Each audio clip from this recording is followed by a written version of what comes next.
Welcome back to the channel and welcome back to another quick pick prediction video.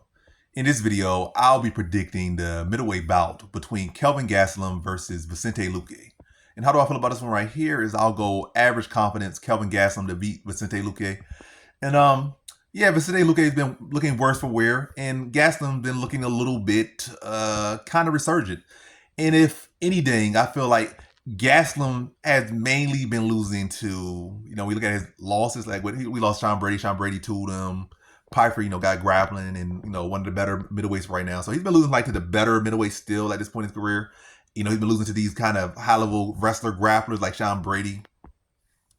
And Luque could grapple a little bit, but I don't think it's going to be to any degree where it's going to be such a big issue for Gastelum. And as we saw when he fought Chris Curtis, pure striking battle. Again, you see that old Gastelum. We see the Piper fight as it went further on. You see kind of that old Gastelum or shades of that old Gastelum. Whereas Vicente Luque, you kind of had little moments there, but I don't really feel like Vicente Luque is going to be the one to, at this stage, beat Gastelum. They're both definitely worse for wear, but I feel like Luque definitely has worn more damage. I think he had brain bleeding. It's a couple years after the after the Jeff Neal fight. And he was still a little bit in the RDA fight where he was so worried about what RDA was doing. And RDA is not even known for being a one-punch power guy, but he wasn't responding well to the shots from RDA. He beat him clear, but he turned to a wrestler against RDA, a former lightweight. But yeah, Gastelum got big power. I think he's a cleaner boxer. Luque got some great combinations, got some great kicks as well. But yeah, Gastelum's still tough. He's still got a great chin, still hard to put away. Luque never had the greatest defense. I feel like he always had heart, but I don't feel like Luque ever had a good chin. Luque's chin wasn't good.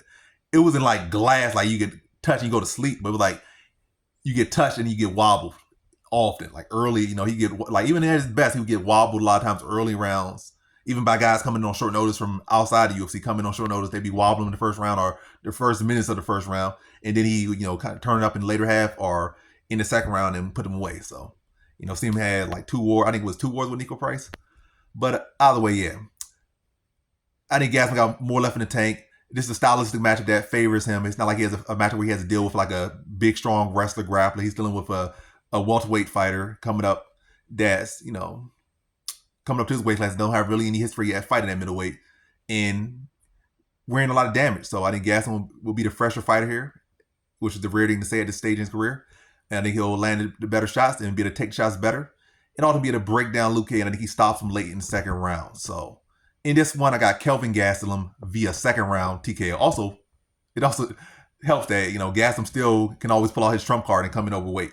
He got that amnesty or whatever. So he could fight at light heavyweight. He was still coming at 225. He fight at welterweight coming at 185. He coming at middleweight at 185 will be a middleweight coming at again 205. So, and he has history of doing it. So he might come in a weight and try to be the wrestler in this one. Fighting a guy that's former welterweight, he'll come in at light heavyweight weight and try to and be the one that's wrestling. So he might surprise you a little bit. Or now just put on some extra weight and refuse to cut weight and just try to have some extra power behind him to knock Luque out. But again, by the way, I'm saying the second round TKO for Kelvin Gastelum. So in this one, I got Kelvin Gastelum via second round TKO.